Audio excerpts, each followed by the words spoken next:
world needs. We need your passion. We need your authenticity. We need you to get mad. We need you to get messy. We need you to get raw. We need you to get real. Speak your story. Speak your truth. Let that light in. Be the light. We need to create change. And the only way we can do that is being authentic. Welcome back to another week of The Layla Show with me, your host, Layla Ziari, featuring all sorts of beautiful guests and beautiful people from all over the world who are coming together for one purpose, to share their stories, speak their truth, and create a conscious, unified community, one conversation at a motherfucking time. Real, raw, unfiltered. The Layla Show.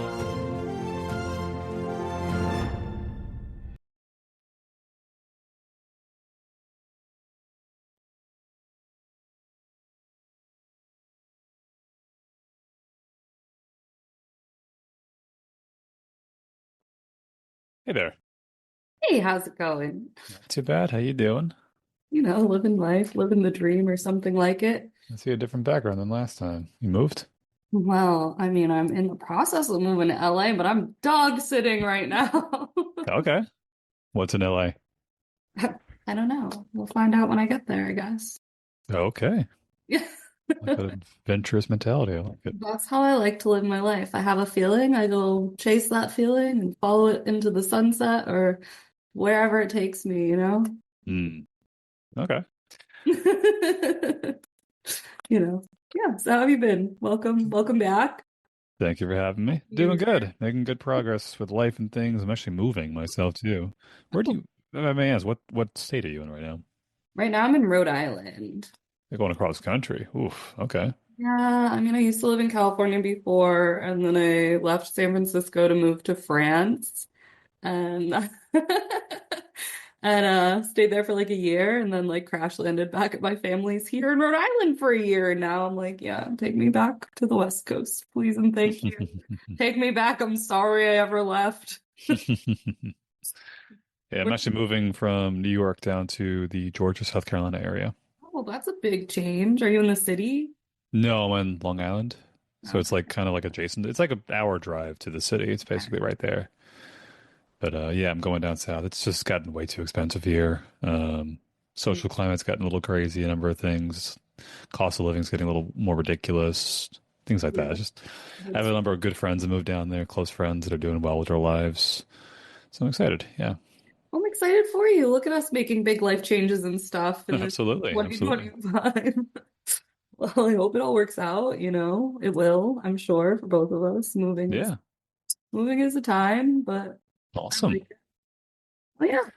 Welcome back, Thank you.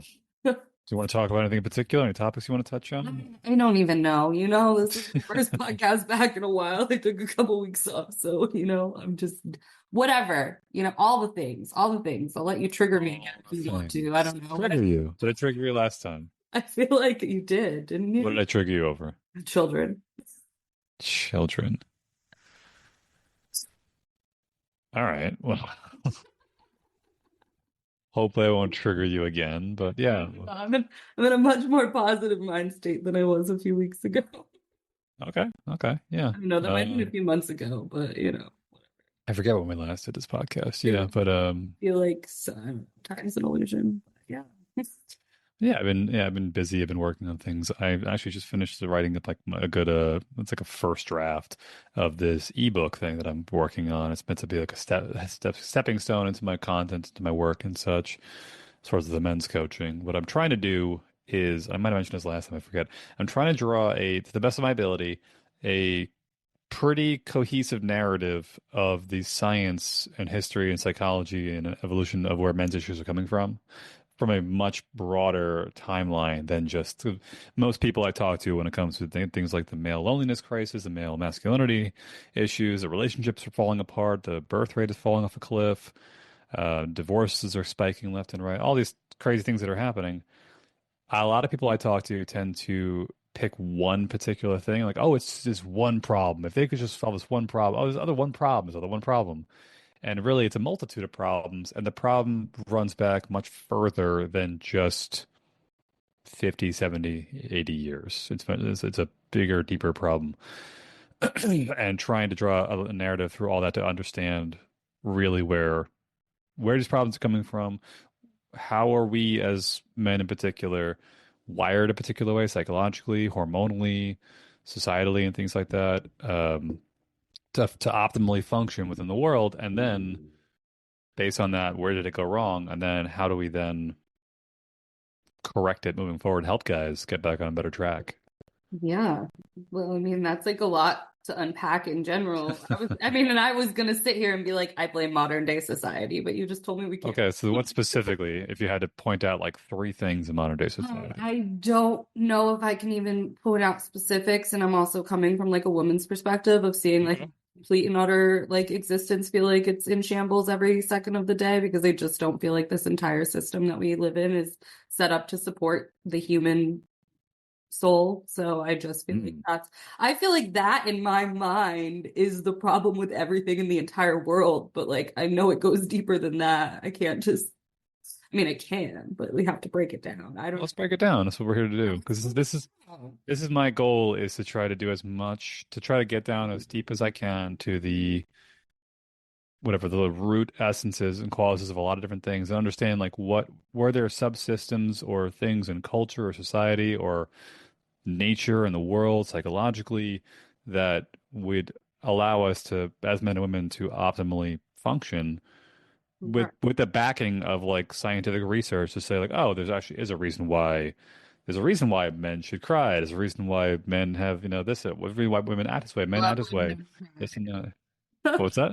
I love when men cry. There's nothing more attractive than an emotionally in tune man. I'm just like, that's it. I'm in love. Let's fucking go right now. Well, yeah, what's interesting, we could touch on that one, is that basically what it signals to other people, emotions in particular, especially like crying. Well, crying in itself, for starters, it's your brain's way of trying to rectify a difference between reality and what's going on in your head. Yeah. And it's also a massive signal to other people, especially like when a baby's crying. Why is it crying? Because something's wrong. Right. They can't, baby's not going to go like, change my diaper. I'm 6 months old. Babies can't I'm also articulate hungry. Can you get some food? Like, well, I need some nourishment sustenance. Like, no, it's just what they can't talk yet. What we evolved to do is use emotions to signal to other human beings to actually signal something's wrong, either internally or externally, whatever it may be. And it's really not healthy, especially for men in particular, to be like emotionally bottling yourself up to that degree by pushing it down, holding it out. And so what you said a second ago is like, it's attractive when you see men cry. It's a signaling of emotional connection to yourself, that you're able to recognize that you're feeling something and then comfortably signal to other people. What I would definitely hear a lot of guys saying though is like, I opened up once to a woman and she blew up on me and I never want to do it again. Well, that's not very nice. But then I can also say as a woman, I bear my soul on a heart and platter to everyone I meet. So fucking good luck if that's like a lot. I mean, just like anybody, you're getting the whole thing. And people do that, people just do that. I mean, still, like, because again, like as much as men don't feel safe to like express their emotions, like people just don't express emotions. And like so many people are so not emotionally in tune or like emotionally intelligent. Like, and that's a huge fucking problem in society because like I literally don't want to talk to you as a friend, lover, whatever the fuck you are if you have no emotional intelligence and you can't be in tune with your feelings and what you need, because like how do you expect just for the world to give you what you need if you can't? So yeah, I mean, but then again, yeah, people do, they shit on you, they make you feel bad about it, but like fuck those people. And well, the question then is better than that, but like we can't allow like one person's reaction to like shut down something that is so fundamentally important. No, we can't. But sometimes these problems for men comes from much deeper origins. And like very often what we see with a lot of guys who have emotional expression issues, it also very often, and I hate to say this, a fucking cliche it sounds, stems from childhood issues. Well, right. And the way we can I phrase that to guys is to think of it like you do have a certain amount of, we'll say, pre-built software when you're born, as far as your personality, as far as this, as far as that, as far as the environment goes, based on your parents. But there's also a lot of programming that needs to go on in this thing called your brain based on the environment you grow up into. And if you grow up in an environment where emotions are not well received, you will internalize the idea emotions are not well received, so I should not be expressing them. But the problem is that fundamentally, you, as a human being, you need to express them just to even communicate and actually digest and process things in a healthy way. So a lot of guys, it's like we'll talk to them like I'm fine, I don't cry, all I get is angry, and it's like, what was your family life like growing up? Like, oh, my dad never cried once. My mom was always like emotionally volatile, or she was blocked off completely. She was an ice queen, he was an ice king, whatever it was, and that we see a lot of these guys who just they literally don't know how to connect to their feelings, and it's a process to get guys to reconnect emotionally to their own bodies because it is possible to literally disconnect from yourself. And Oh, it's yeah. really dangerous over time to do that. Yeah. I mean, it totally is. I mean, I've done that many times in life, completely disassociated from my emotions and become a total ice queen. But like again, like yeah, my family wasn't like great at expressing their feelings. My mother just kind of emotionally implodes upon herself. Still, sorry, mom. And my dad shows like literally no feelings. He's from Iran and like God, their culture is like no, they do not like show feelings. They Yeah. feel like they have to be super hyper masculine for absolutely no reason, which just in turn comes out like super fucking toxic. So like, yeah, I mean, I feel like a lot of people, like most of us, I mean, if you grew up in like a loving, like my parents are emotionally intelligent household, like God bless you, because like I don't even fucking know people who grew up like that. Like I barely It's met a single person who has grown up in a household that was conducive to that. it's become increasingly rare in the last couple 100 years. Yeah. Isn't it's not even a recent it is pretty recent. And my theory is that really a lot of it happened dramatically post World War One, post World War Two, and globalization. Because we got a lot of people, a lot of men in particular, World War Two, because you see it as a multi-generationally. A lot of men post World War Two who came back from the war, they saw a lot of fucked up shit. They didn't have a healthy way to digest what they saw, and when they got back, it was like, oh, if you just get a job, you could buy a house. Like, oh shit, all right, I'm not gonna deal with my feelings. I'm just gonna go to work. That's my cat. Sorry, I'm just gonna just go to work and just not even think about it. And like houses are so cheap and things are so great, and we ended up over prioritizing work and emotional repression through things like the economy was great, life was great. Well, at least relatively speaking, life was great because it's like prior to that, most people couldn't afford to have like the American dream, the house of their Right. own, and things like that. But we ended up sacrificing a lot of community and a lot of emotional connective values along the way. And now it's starting to have this multi-generational impact where it's like, why don't you, like as a guy, like why can't you connect with your emotions? Like, oh, I don't know, my dad never emoted when he was growing up. Well, what was his dad like? Oh, he never emoted growing up at all. What was his dad like? Oh, he never emoted growing up at all. And you start to see like this multi-generational cycle of like shove it down, be a man, suck it up, don't feel your feelings, only to find out that like eventually somebody's going to start exploding. And what we see today in today's day and age is things are exploding. The divorce rate is skyrocketing. The relationships are a disaster. The birth rate's plummeting. People having a harder time holding like families and whatnot together. The suicide rate for men is almost 75% globally. And a lot of guys just you can't hold it in any longer, and it ends up blowing out somewhere. It's like pressure building inside like a furnace. And it's like you have like a pressure release valve somewhere in the form of letting some steam off in terms of crying or emoting or being angry or connecting with somebody. But then you say that you lock the valve down, and eventually the valve just explodes off and all that built up pressure comes flying out, or the whole thing just detonates. Well, and that's when I go back to what I said at the beginning. It's a fundamental fault of society because I literally feel like our modern day society is a representation of every single thing you just said. Like, I feel like our entire world is imploding on itself based upon, yeah, we as a society started appreciating work and yeah, money and work is like okay, but you're not supposed to, you're supposed to live like work so that you can live, not like live to work. And that like just totally took on a whole other form in Hmm. society and work became more important than communities and making a dollar became more important than your fucking family, then feeling your emotions. And look at it now. Now we're back to like you can't really afford to live. It kind of blew up in our face. It fucking sucks. Our communities are broken. Everybody hates each other and it's a fucking mess. Yeah, and there's a lot of interconnections between society, between culture, the function of the economy is a big one. Uh, yeah, and where we're putting value onto what, and I think the community thing is a big one that a lot of people have lost touch with. The importance of collaboration, the people, just having like, do you know your neighbors? Are you friendly with your neighbors? Do you have like barbecues once in a while. What like where do your kids play and do things? This pulled like a random memory of mine. I used to do tutoring, Okay. and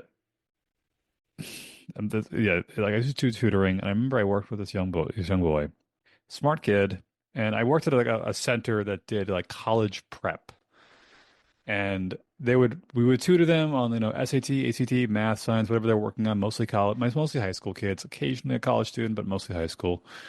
And I remember this one kid came in, and usually what we would do is I would basically say like, all right, I'm going to figure out where you're at and then what you can handle. Maybe like try to go like a little bit above that to kind of push your comfort zone. And if you're going to come in on a frequent basis, I can give you a little bit of homework. But if you're coming in like once every 2 weeks, I can give you a lot of homework because you have time to do Right. it. So this one kid, I remember, a young man I worked with, at the end of the session, I was like, all right, you're doing pretty good. You're about here, blah, blah, blah. Do you know when you're coming in next? And he just immediately, the first thing he says is like, oh, I have to check with my mom. And I was like, okay, that was interesting. Let's see what that's about.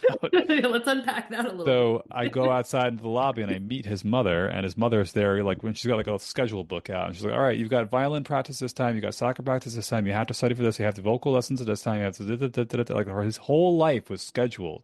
There Yeah. was no time for him to just go and be like himself, just try things out, just have fun with his friend, goof off and be idiots and whatnot.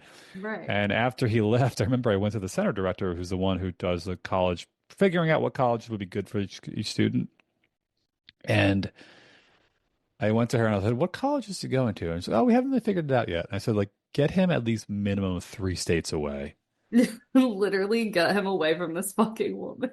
But just the family and like you said a second ago, it's prioritizing like your career, like the rest of your life is contingent on you ruining your teenage. Like, yeah, you should build discipline, you should build work ethic. Right. You should do like, see what you're capable of, where your strengths are, what your weaknesses are, what do you like, what don't you like, but also along the way, spend time with your friends, spend time with family, just have sort of a goofy time doing stupid shit once in a while. Like let yourself live a little looser. But when we have a lot of these guys who are sold a bill of goods from a very young age, like he was, of like hyper schedule, work your ass off, do all this stuff 24/7, they very, very commonly what we'll see is guys were going like a midlife crisis, usually around 30 to 40 years old, somewhere in that range, of a lot of guys saying they wake up one day and they go, "What the fuck? I've done everything I was told for everybody else, and I'm still not really that happy. And I have a laundry list of things I'm curious to try out and never been able to do. What the fuck?" Right. And you got guys who just like straight up like divorce their wife and leave their kids and go run off to like Malibu and do whatever the kind of crazy stuff they do, or And then travel they the find world. me and we go have shenanigans together for a few weeks and I teach them how to live their life, There you go. whatever. Fine. Exactly. Fine. But trying to work with these guys and people to understand that a lot of these problems we're seeing with men's issues is not just like a one-time deal. It's not just the one mom going crazy on her kid in the tutoring class. It's a number of things we've kind of lost on a cultural and societal level that points to what it means to live a happy, fulfilling life, to then have a happy, fulfilled man who's not going to go out and, having difficulties making friends, being lonely, and blowing up relationships, and suicidality and things like that. Yeah. Right, and I do like that is honestly the thing I think we all forget that like life is not work, like life is a playground. We're given these human bodies and we're literally supposed to sit here and play and figure ourselves out, and you don't just like wake up one day and know who the fuck you are. Like I will never be done exploring the realms of possibility of myself, and like the fact that we don't give ourselves enough permission to like try things and fall down, like we just like push ourselves into these roles and then we feel like we have to stay in these roles and make everybody else happy. And like I know we're talking from men's perspective, but like women do that too. Like I feel just like people do that in general, and like we forget that like life is fucking fun if you let it be. Life is a Yeah. fucking playground, and we need to like have more joy and give ourselves permission. And also, like, you can't just spend your life pouring into other people and not pouring into yourself, because that doesn't make anybody happy. That will never make anybody happy. That's nice guy, nice girl syndrome. Yeah. Yeah, it's like the fact that we don't, as human beings, like teach people to prioritize like your needs come first. And yeah, it's like that's not to say like fuck everybody, I'm gonna be super selfish, but it's like you can't give to a family, you can't give to like anything if you don't give to yourself. You need to figure out who you are, and you need to keep exploring that. You don't just like die when you make a decision, but like people do. They make a decision, they're like, I'm gonna die on that hill, that's who I am now. And it's like, no, you can explore when you're 60, you can keep figuring it out. Like And I feel like with giving yourself that permission, you're much less likely to blow up your entire fucking life because you wake up one day having realized that you never got to do that. Like, you Yeah. just have to do that continually for your entire existence, I feel. Yeah. Yeah. What we're kind of alluding to is like nice guy and nice girl syndrome. Hmm. In a nutshell, it's a person that basically was raised on the notion of make sure everyone else is happy first, and then they'll just give you what you want without you asking for it. Yeah, no. And I just spoke to someone the other day about this, like how the internal mental calculus for most people is like, what does everyone else want? What do they need? What can I do for them? And then hopefully they'll give me what I want in exchange. When it really should be, and not to say it's selfish, but like a It's touch not. of selfishness would be like, what do I want? What are my needs? What are my wants? How does that fit into a broader society? And what can I get in exchange for helping other people along the way? Right. Like And being it, a little bit more, like a little bit more, and a healthy selfishness. Because when you're completely selfless, especially as like a guy, you will just bury all your wants, needs, desires, curiosities, and then it'll kind of like fester underground in the back of your head until one day it just comes to the surface and you just say, I'm just gonna go nuclear on everything, either myself or on my life, yeah, and then it's gonna blow up in its face. Yeah. totally. I mean, this is coming from me. I've blown my life up a million fucking times over. So, like, yeah, we don't want to get to, but like, it is. It's like, because it's not actually being selfish. It's actually selfish not to take care of yourself.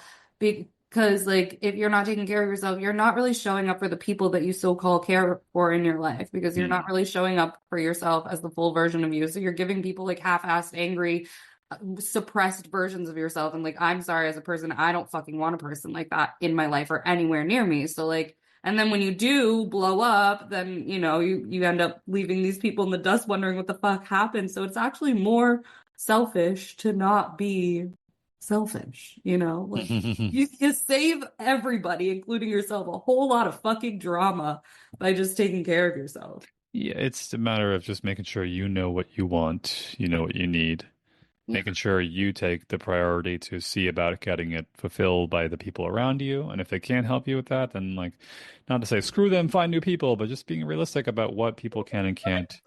People, kind of.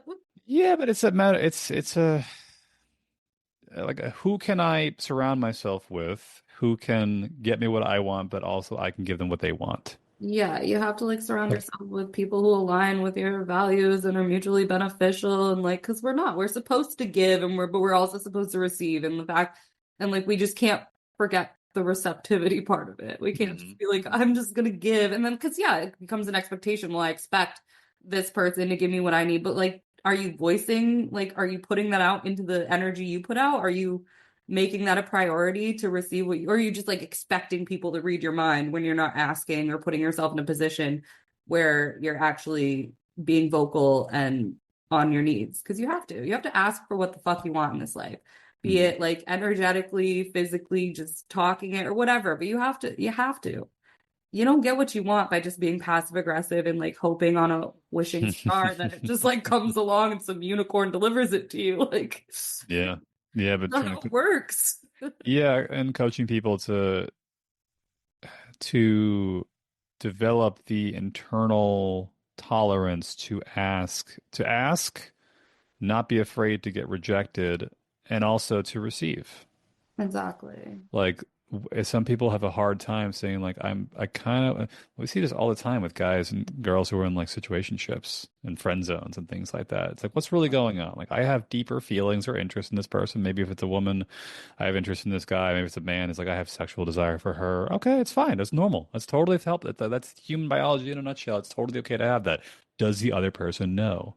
Well, I mean, they have to know by now. Like, cool. Did you express Did you this in tell them? some and as a guy, it might not be like, "Hey, I really want to bang you." Like, well, that's no, no, calm down.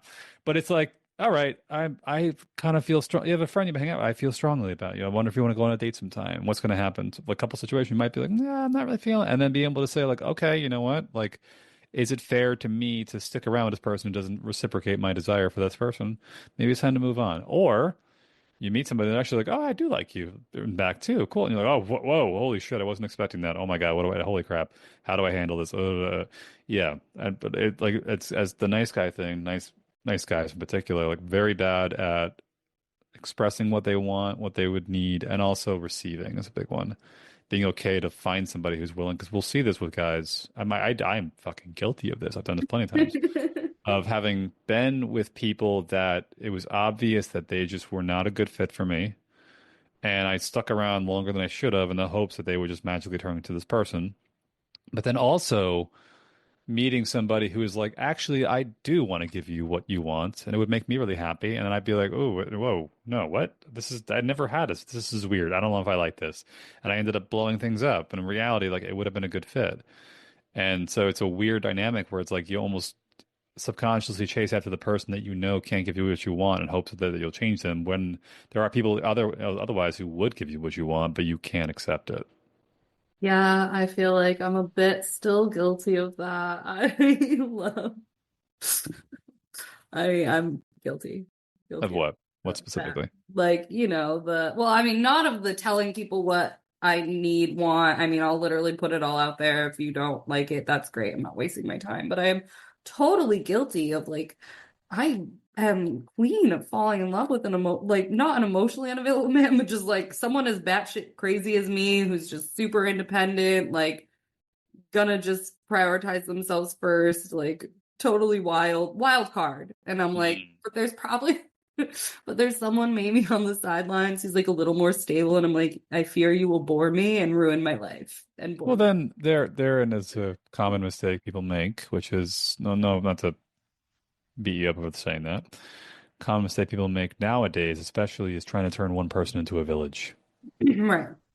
Basically saying like, I need you to be everything all at once, and Well, it's which is just like not really fair to ask of anybody. no, absolutely not. But I mean, the two things you might be alluding to there is one, a fear of stability, because sometimes stability can be perceived as boring. But if your perception of of a vibrant lifestyle should have some space to recover, we'll say. Yeah. We see this with guys who might look for what we'll say like hot and cold in other areas of their life.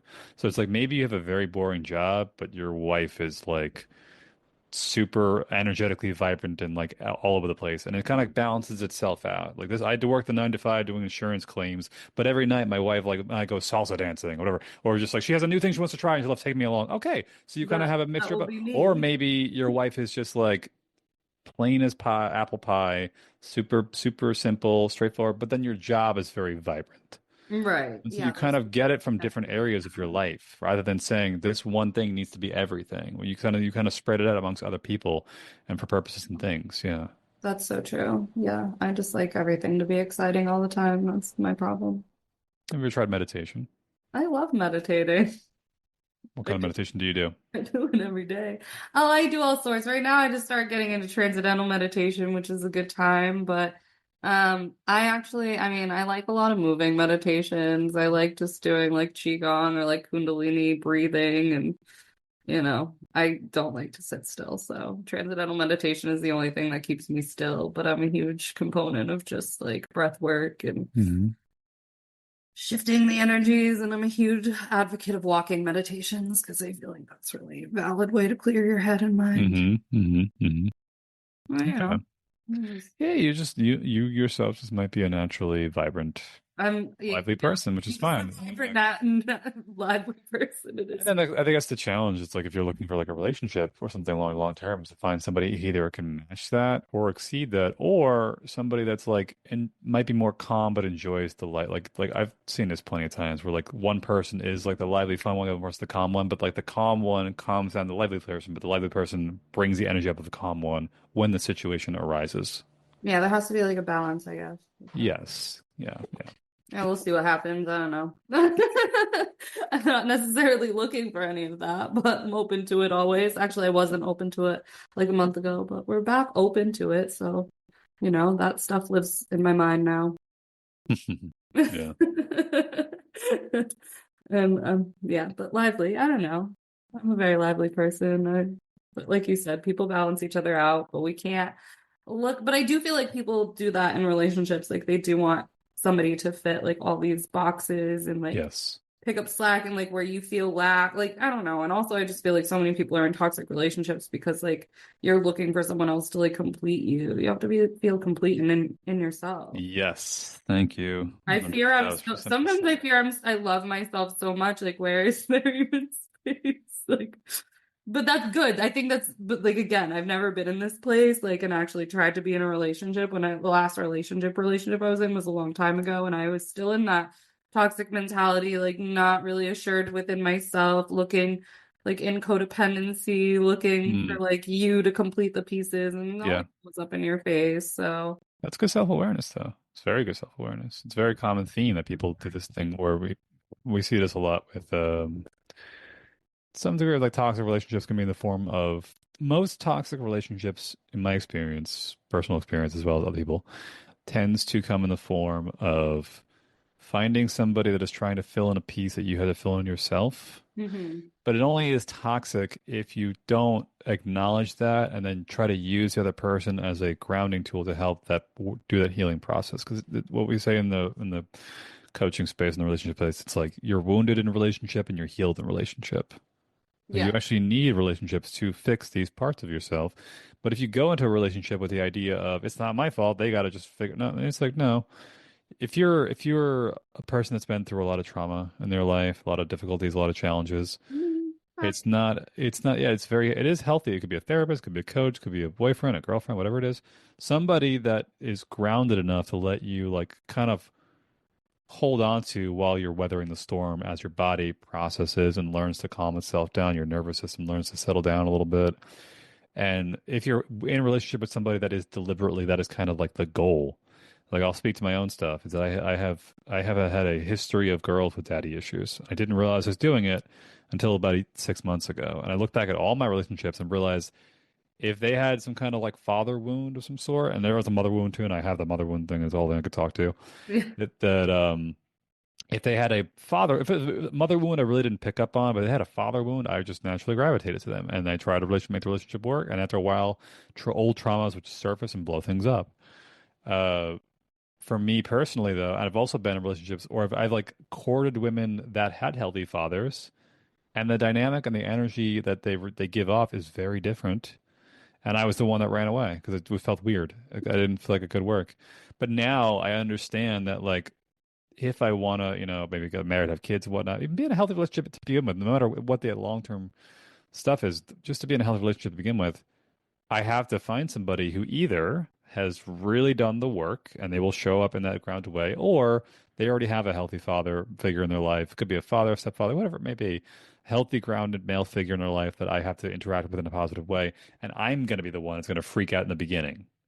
I know I'm going to have a weird reaction to a healthy woman, but that's intentionally what I'm looking for because I want to do that healing work to essentially say, like, I don't want to be this person anymore. I don't want to be the person that can only function with women with daddy issues. Because even if I'm with these women and then we heal their daddy issues, and then she's no longer the wounded woman anymore, and then I have to be the Right. one. So I was like, that the healing comes in for me, taking ownership of myself by just saying, I'm going to find somebody who has a healthy family figure of some sort, healthy family dynamic, and then let myself be influenced and be healed in a positive way while being in their presence while also maintaining that I might have a few road bumps along the way, but it's okay.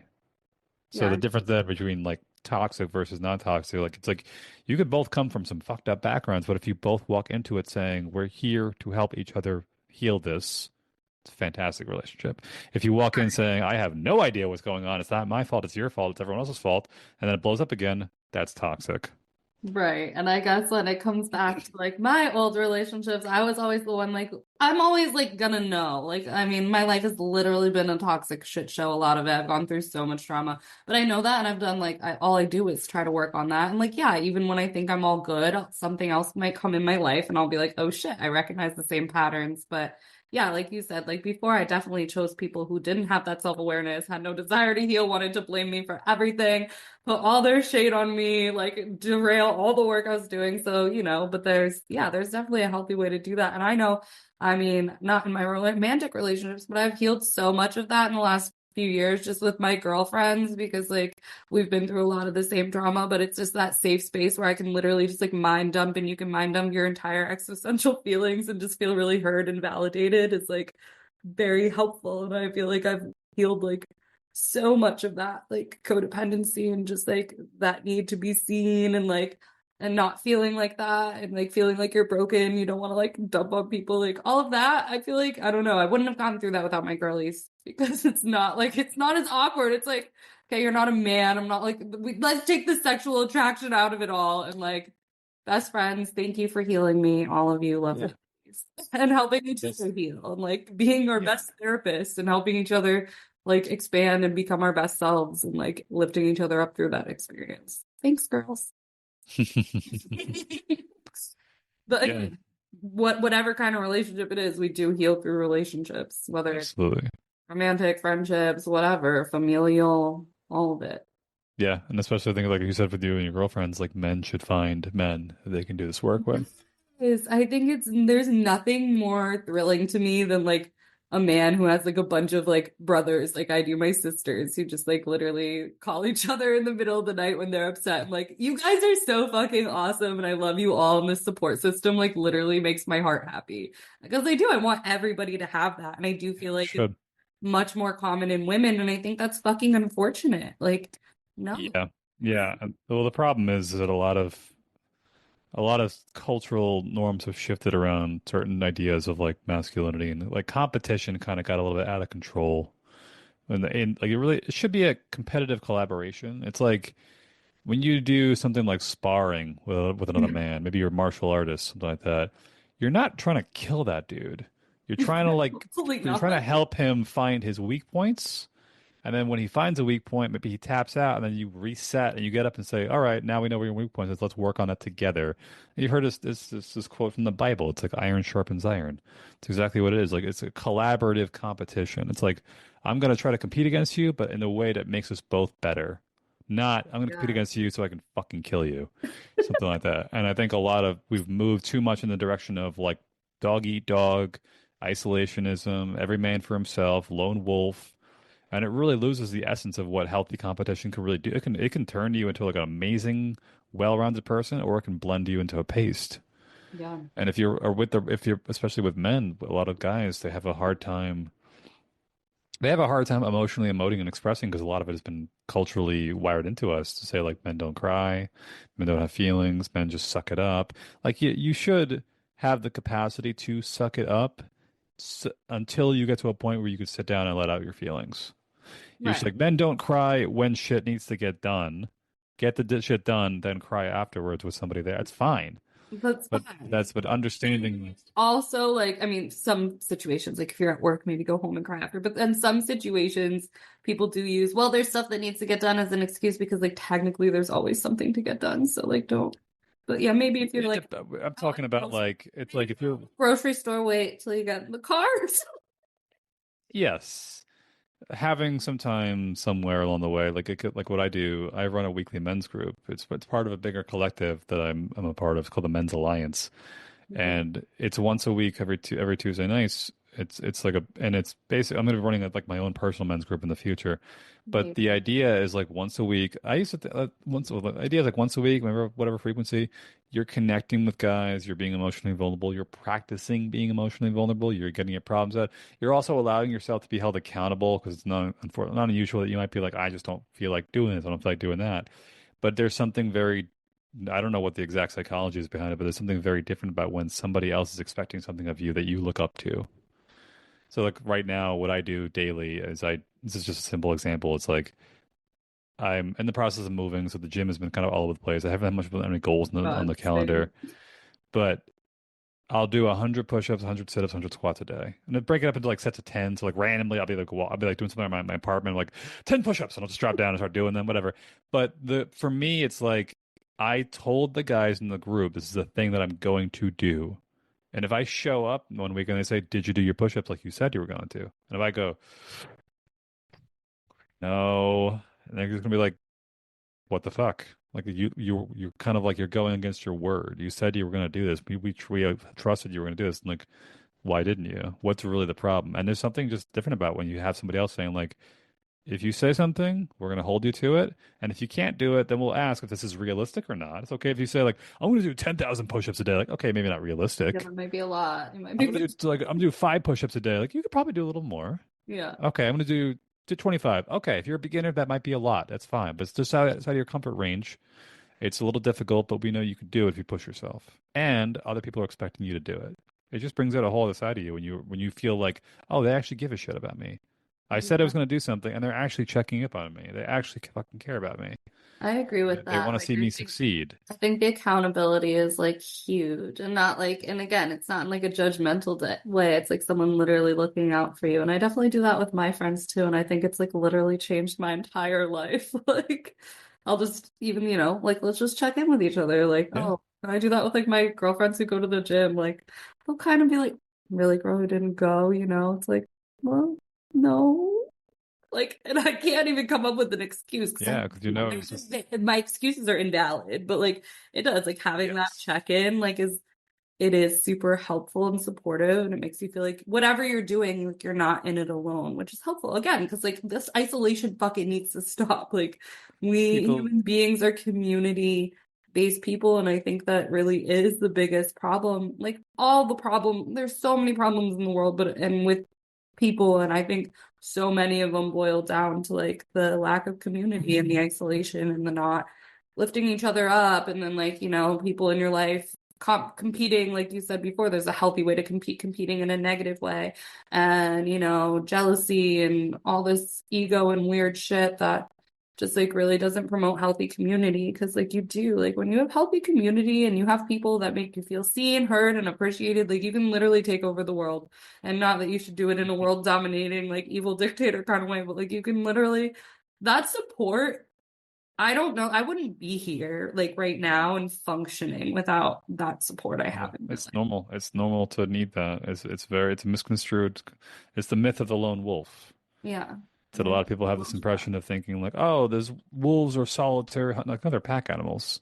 Well, No. then the alpha at the top, like no, they're all like they're I know helping each it's so other out. ironic that we called it the lone wolf. Like you understand they run in a fucking pack, right? Yes, yes, Who came up with yeah. that? That's dumb. I don't know exactly. Maybe somebody who I don't know. And there are creatures that are solitary creatures, yes, but at the same time, like they're not also building countries and like globalizing the planet. They like we're a very hyper-social species, and especially for men in particular.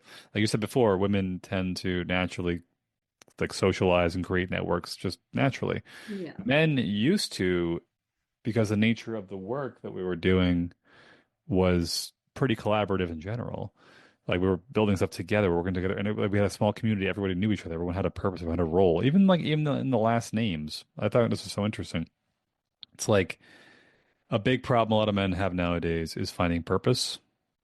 You can say like get a job, like yeah, but it doesn't feel meaningful. It doesn't Yeah. feel like I'm contributing something. And that's usually where you might find purpose elsewhere. And you're like this job sucks, but it pays good money, which supports my family. They're my purpose. Or it pays, like it helps me with my hobbies. Or I'm doing a job that doesn't pay very well, but I help like orphans get food, whatever the job does. Like there's a bigger purpose behind what you're doing.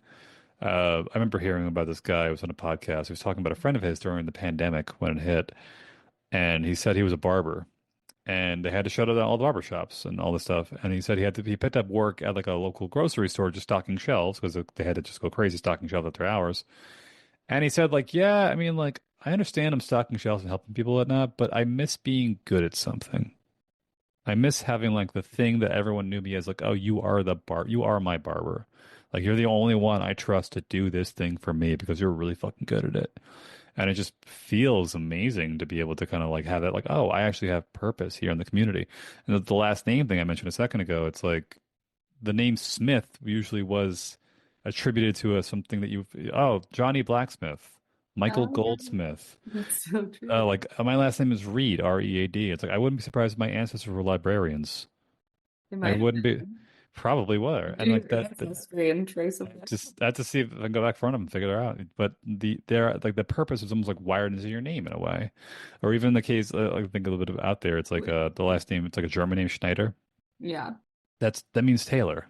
Like you were the tailor, Totally. or like Johnny Bookkeeper. What the hell do you think he did? Like yeah, of course. Definitely was a bookkeeper. I But know. I'm like, everybody, what yeah. did Ziaris do? My That might be the language, though. I don't know what the language is. That might have some kind of translation to something in I there. don't know. Now you got me wanting, like, I need to look that up Go though. check it out. Yeah, let me know. Maybe you're Layla bookkeeper. Who knows? I might have been. But That is it. regardless though, it's just this idea that as men in particular, like, three things I say. It's like you need a community, you need competition, and you need purpose. You need somebody that's like people that you surround yourself with that want you to be there, that are happy to have you there, that like feel that value you, that know you on a deep level. You need people that are gonna like push you in a healthy way. Like I'm just kind of because it's very easy to just fall into just lazy routines and like lose discipline and things like that. But have people around you who are also expecting you in a way, and then knowing what your purpose is and what you're driving towards in life. What are you working towards? What are you building? What are you doing? Without those three things, most guys will just fall apart pretty quickly. They need it and they deserve it. So then how do we start encouraging guys to do it against the backdrop of a lot of I aggression don't. towards men nowadays? Well, I mean, we have you. I am Mhm. such a huge advocate to all the sweet little angel muffins out there who want to be open and loved. But like I do, I feel like I have a You lot mean of for male. the sweet little angel muffin men? Yes, I feel like I have a lot of male friends, and I'm like, I love to support men and encourage men and help them, like, just like I would with my girlfriends. I mean, I love to like see men thriving too. So you can always make friends like me who are cool, but and have support groups like you. I'm a huge advocate for that. I love like men, women. I love to help see people see their potential and like give them a safe space to like be seen. Come unburden your trauma. Come cry about it. Come laugh about it. Yeah. I think in general men heal better through men just because for the most part, 1,000%. I'm not saying I'm the answer. yeah. And I I support you too. Yeah, and there's just something it's an involuntary thing. A lot of men will just naturally kind of like put up this guard, especially if they're like if they're heterosexual men, they're kind of just traditionally disciplined, Yeah, I I say know. disciplined, but they're traditionally masculine. It's like a woman, I can't show feelings in front of her. I can't. But the big thing, okay, we'll touch on this real quick. Is this idea of you hear the stories about the guys opened up to the woman, she got the ick, she pushed him away. She did really what it is that couple things. One, it's like being emotionally expressive in a healthy way. Because if you're bottling, they could see something's wrong. 'Cause, like nobody's without emotion, unless you're a complete full-blown psychopath. No, Um, there's some of those out there for sure. very few, but they're out there. Two is there's a difference between a woman, especially if you're a heterosexual relationship, a woman being giving you emotional space and being mommy. Yeah. So it's like you're having a hard time right now.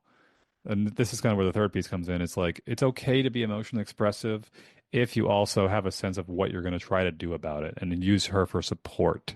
No, that's Like a baby is completely emotionally dependent. A toddler emotionally dependent.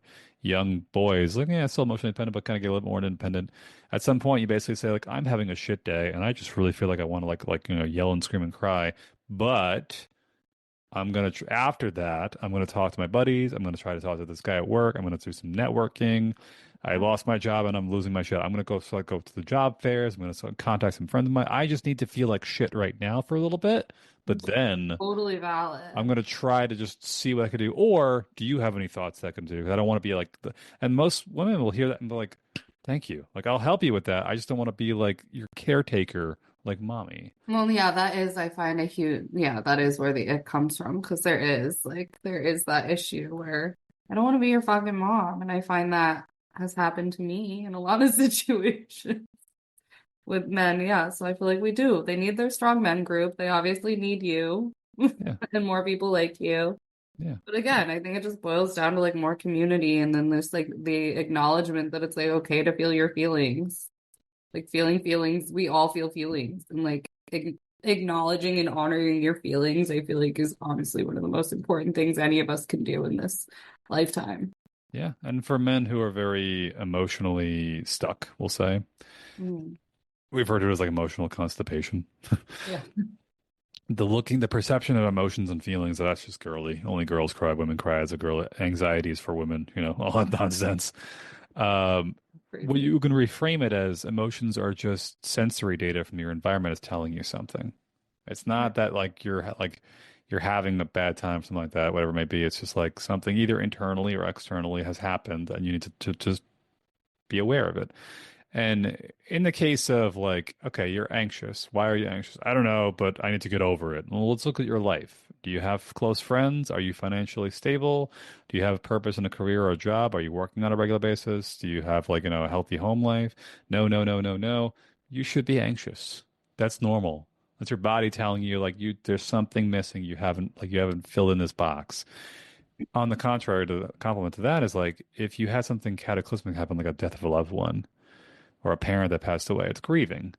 Right. That's in my way of my framing is like it's like if you have a fantasy in your head of like what you're expecting to happen and the reality doesn't line up with it, over time you need to like essentially alter memories and prune the neurons in your brain that are holding the memories and get the two of them to line up. Yeah. And that is essentially the process of grieving in a nutshell is like your brain says, I should be able to pick up my phone and call my mom, but she's dead. What the fuck? Or my dad, or my grandma, or my grandpa, or something, or my cat, or my dog, whatever it is. It's like my memory is telling me that it should be there, and it's not. What the fuck? Yeah. And Oh, the no, process of letting these two things line up is grieving. It's letting your brain go through the process saying, I have to alter our memories to reflect the reality. Otherwise, you just fall into a state of constant denial and like numbing and trying to say like I refuse to accept reality as it is. right. But it's your body's naturally designed evolutionary pathway towards processing and digesting and adjusting yourself to the reality as it is. That's so So interesting. if Little you way to don't, put grief. I like that. yeah. And so I'm thinking that and that light, it's easier for guys to be like, oh, okay, so like it's just like neurons in my brain or like need to be trimmed and rewired and changed because memories need to be altered because it's not actually okay. That makes a little more sense now rather than like, oh, I'm crying and crying is for girls and girls are stupid. No, it's like evolutionarily we wouldn't have evolved the capacity for emotion if it didn't have a purpose. No, and it's true. It's just it cracks me up because it is how a lot of men think, but it is like you said. That's how men are taught though too. That's like part of the problem. Fortunate, it's so wrong, but yeah, I just emotions are a cue to something else. Like to ignore them is doing yourself such a disservice because it is like, why am I, like you said, why am I anxious? Well, it's your emotions are trying to tell you something so that you can adjust your life to adjust these emotions. Yeah, So, yeah. and if you ignore those, then you're ignoring fundamental things that your life is asking you, or yourself, your higher self, or whatever your internal self is asking of you to make your life more enjoyable. Yeah. Somewhere along the way, more often than not, it's like you said your higher self. Somewhere along the way, like most guys, women too, have like lost their sense of who they really are, what lights them up, what they're passionate about. Like you hear me talking, I can't shut up about this stuff. I love this stuff. But it took me like 10 plus years to discover, oh shit, I have a bit of a therapist type like coach personality in me that wants to come out and play, and I'm having a blast with it. But yeah, a lot of times we find that people just have to not suppress is kind of the word, but like push down who they really are to make space for who they think the world wants them to be. Yeah, And the two it's very unfortunate difficult to to me. hold. It's difficult to hold dual identities in that regard. And you should have like some degree of like discipline. It's like, I am a person who's got to be free and not hold down a job. Like, okay, let's be Right. realistic Right. about that. There's some discipline. I mean, I've decided to make my life free as fuck and do whatever the fuck I want to do, but I figured out how to make my money while I do it. So, yes, there's some discipline. But you still like you discipline yourself enough to create the income to allow them. Always have income. Like, I definitely don't work for a thing that makes it so that I can't take off on vacation when I want to, because that's how I built my life. So, Yeah, yeah, discipline. absolutely, Again, you can be, discipline, important. absolutely.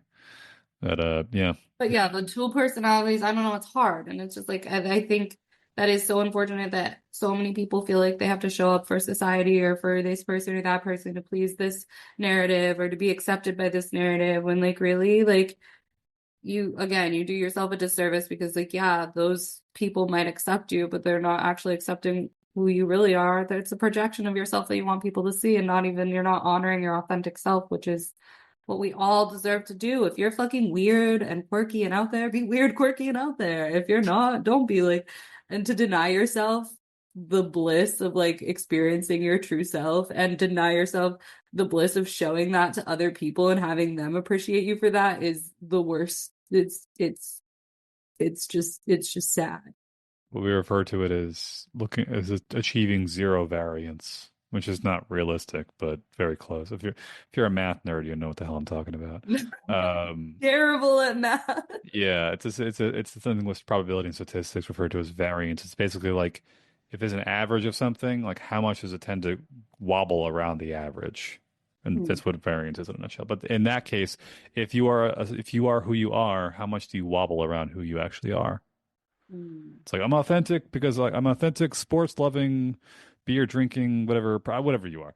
And then Right, right. it's like well, oh, but I also talk about like I enjoy drinking other things that are not like it's like how much do you kind of like alter the parts of yourself that you genuinely are to fit the narrative of where you are right Right. now? And sometimes you kind of have to like you kind of if you're depending on the environment you want to work in and operate in, it's like if you're working in a corporate environment, like hyper excessive, quirky, loud noises, it's like probably not going to be the best thing to do. But then that kind of says like maybe you weren't destined for a corporate environment, and that's fine. No, that would be like Find if it. you tried to put me in a corporate environment right now. It's just somebody would look at you and be like, "What the fuck did you put this girl in here for?" Like this was somebody fucked up. But like, so maybe not. But then also, yeah, you're right. I do think sometimes we have to be. I mean, I'm not like as weird as they want to be all the time. I mean, you know what I mean? There is like an adaptability, but also again, just like not suppressing and understanding that you're not just one thing either. You could be a beer drinking sports lover, but also like want to go tap dancing. I don't fucking know. Yeah, First thing that came in my mind. But like we all contain multitudes, and our multitudes like should not be also suppressed. Like you can have this thing that fits in this box and like have this thing that fits in that box, and they can exist inside of yourself and cohabitate as long as you allow them to, because we're not just one dimensional in any universe. Like I'm into so many yeah, different things, and like, you know, not all of them are applicable 24 hours of the day, but you know, I know what those are, and I know when to bring those out, and I know how to utilize those in ways, and I know how to pull those out, and then like not suppress them, but put them back when it's not like what I need to be focused on or doing in the moment, you know? So I feel like, Mhm. no, but we all just contain so much. Yeah. But knowing like where the right place and right time to let parts of yourself out, or Exactly. just yeah, like if you're a comedian, probably not the best time to make jokes at a funeral, whatever it may be. But like yeah, things like that. This Well, idea of knowing who you are and knowing where you can have situations and opportunities to let it out and be expressed and be well received by people around you. right. Yeah.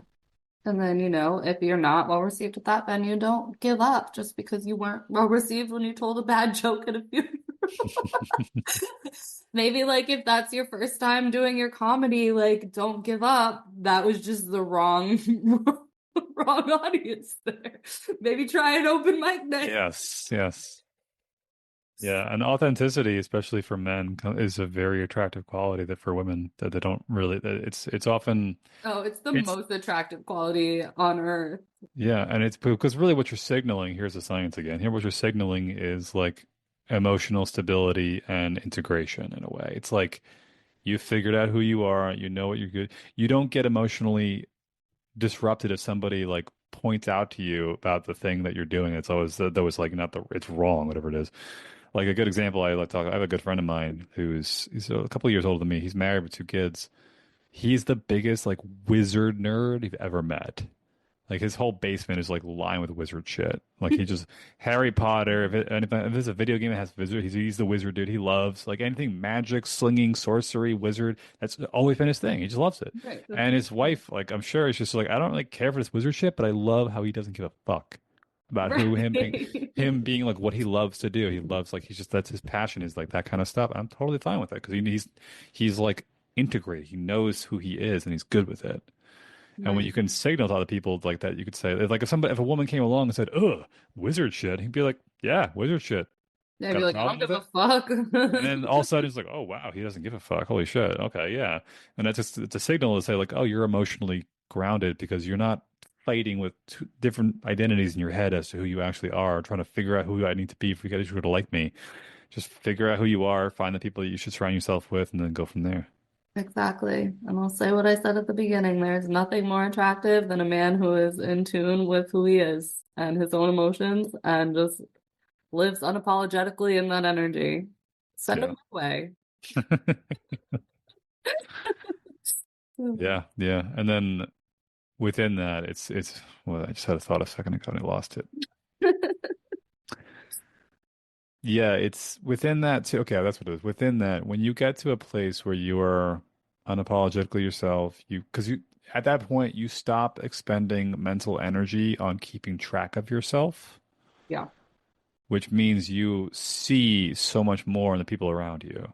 So when we teach guys like emotional intelligence, a big part of that is like you've got a lot of data you're coming your way that you can't see because you're using up all your RAM and all your input on your computer mental hard drive on yourself.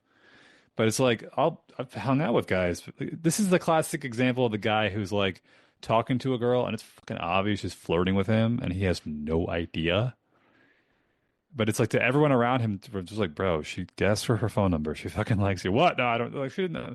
And then like, or the guy who's talking to the girl, and then like a year later, he's just like, oh my God, she was flirting with me. I just realized it now. Oh my God, it just hit me. But it's like you actually saw it in the moment, but you were so overwhelmed with keeping track of yourself because you're making sure you're putting on the right identity of who you are because you're not comfortable enough with yourself that you miss all those signals. So the signals are all right in front of you constantly, but if you don't have the openness to kind of say like whatever's going on here is good, so then I could focus on the outside. If you're hyper focusing on the inside, you can't see it and you miss a lot of opportunities that way. exactly. Which just again comes back down to like the most important work you can do in this life is accepting yourself and being comfortable with who you are and figuring out who you are and loving the fuck out of yourself for it Yeah. because otherwise, yeah, you miss life goes by and you Yeah. miss out on it. And who the fuck wants to do that? You know what's funny is like I don't like sports. I never really was really much into watching sports. Never really gave a crap.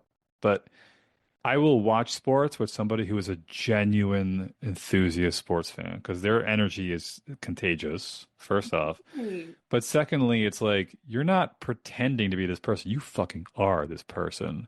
You love the Philadelphia Eagles or the Kansas City Chiefs, whatever who won the Super Bowl recently, like or the Mets or the Giants or the Yankees or like hockey, the Rangers, whatever. Like you are in it. You are authentically in it. Like you, oh my God, you love this stuff. And when you're with somebody like that, whatever it may be, like it could be sports, it could be like me and my friends, we do a little like collectible card games. Like I'm like fucking 35 and I still play Pokemon sometimes. Well, But it's like I don't good. mind because I enjoy it. And I'm also doing other things with my life, and I'm working on myself in other areas. I'm well-rounded. I'm in good shape. Like I'm confident in myself. So if I go up to somebody like, yeah, I'm a bit of a nerd. I'm like, oh, nerd. Like, yeah, got a problem with it. And all of a sudden it's just like, oh shit, he doesn't give a shit. He's confident. Wow, holy crap. It speaks volumes. It is. And that's such a good point. Like I like light up with like, I'm a film nerd. I'm a fucking film noir, like old movie fucking nerd. I'm obsessed with vintage clothes. They light me up, the history of that.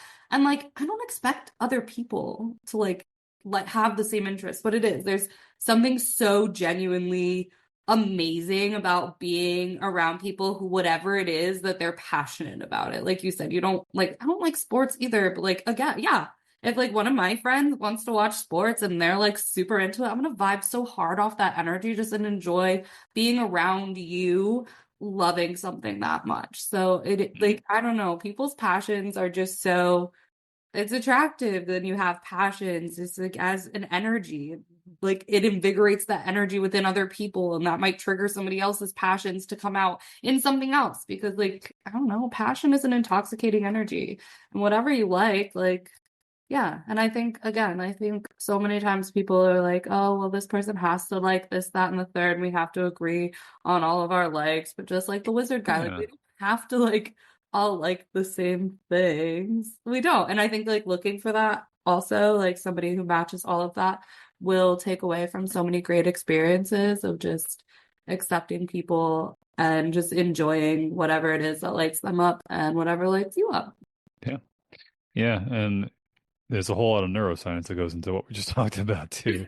None of I'm so it's a lot to go through, but it's interesting to understand that your brain is kind of structured in a way to like try to keep the peace socially. And it's fascinating you can actually like you can research and Google this of like when somebody comes along and says something that kind of like conflicts with what you're feeling, which is like what we were saying, or you want to say something and then their body language gives off cues that they're not responding well to it. The Mm. speed at which you can change and adjust your thinking and thoughts to maintain the social peace is ridiculous. And it all happens in a millisecond. And without you, you'll be convinced that what you said was authentically what you wanted to say. Oh man. But it's all part of like survival mechanisms because we are very tribal, very social creatures. So it's a difficult balancing act for a lot of people to figure out. Like, well, how do I balance being authentic with also making sure people like me? And I Mm. say, especially in today's day and age, like there is a group of people out there for you somewhere. All you got to just do is just like be patient enough to keep yourself and keep looking. Like, if you make a YouTube channel about vintage films and vintage clothing, I guarantee you'll have a shitload of Oh, I'm, subscribers. I'm starting a film noir podcast when I move to It's gonna California. be huge. People are I'm gonna find it. so Yeah, stoked about it. I don't know that I've ever been more excited to do anything in my life because I could just sit there and talk about it all day absolutely. and be And thrilled. like, and you'll find that community, and people will find you, and you'll sponsorships and all. It's gonna start. It'll work out. But like, there is a community of people out there if you're willing to just look for it. And even beyond that, is just getting to the point where you can comfortably be in the presence of somebody being authentic and letting them help you bring your authenticity out. So it's what we do with like the men's group and the men's coaching and the men's like the groups each week. It's like, who are you authentically, and just can we love you for who you are and be okay with Exactly. that? Yeah. And then there's that. And then, like you said, like if I'm passionate about something and I start it, they will come. So that just goes back to everybody. Like, even if you just have a cool group of friends that doesn't like, who supports you but doesn't like your thing, if you do put out whatever it is you like, you will find those people. But again, if you don't own that and like try to please everybody and you don't put it out there, then you're never going to find the people who vibe with that and like those same things. So you have to be willing to put it out there, know that you're doing it like for yourself, for your own enjoyment, but then also that like your community will always find you, but you have to put yourself out there for your community to find you. They're not Mhm. just going to know you exist unless, Absolutely. unless you do. So do that. Absolutely. Everybody. Yeah. And if you're having trouble figuring out why you can't do that, come talk to me. Maybe we can figure it out. Exactly. Well, that was fun. It was good. Yeah. Absolutely. Awesome. So when is your ebook coming out so everyone knows, or do you know? It is pretty much done. I'm actually having a website built out. Hopefully, like something I'd like to have people just be able to download it whenever they want to. If anyone's really interested in reading it, they could just contact me at theadaptivemail@gmail.com. Happy to send a copy out to everyone if anybody wants. I'm going to be doing like a super duper condensed version because it is about 80 pages long, Mm. but it's going to be adding more to it over time, I'm sure. But the idea is to try to get as much data information around understanding what's going on with Ben's issues nowadays, where did it come from, why did it happen, how do we fix it, from a more science-backed perspective around all these different things. Trying to touch on a little bit of neuroscience, a little bit of hormone science, a little bit of culture and society, and trending through history and time and things like that. And then how do we fix it moving forward, and why a lot of the cliche things are really helpful. It's like, why is it good to be out in nature? Why is it good to meditate? Why is it good to like feel your feelings, be emotional? It's like, well, here's the science behind why. It's not just because we're all spiritual woo woo trying to tell you feel your feelings. It's the chakra energy of the universe. There actually is neuroscience and science behind why it is actually beneficial and why it works. And my goal essentially is to help as many men possible to understand who fall more into that nerdy scientific category, who are also emotionally blocked out, to understand why it's healthy, why your life's going to be better when you reconnect with yourself emotionally. Well, yes, you can follow him and get all of that. And thanks for coming. And everybody, thanks for listening. Keep on listening. Be my guest if you want to. And be your motherfucking authentic, beautiful, wonderful selves. Absolutely. Awesome. Thank you for this. Thank you for coming. Bye, everybody. The Layla Show.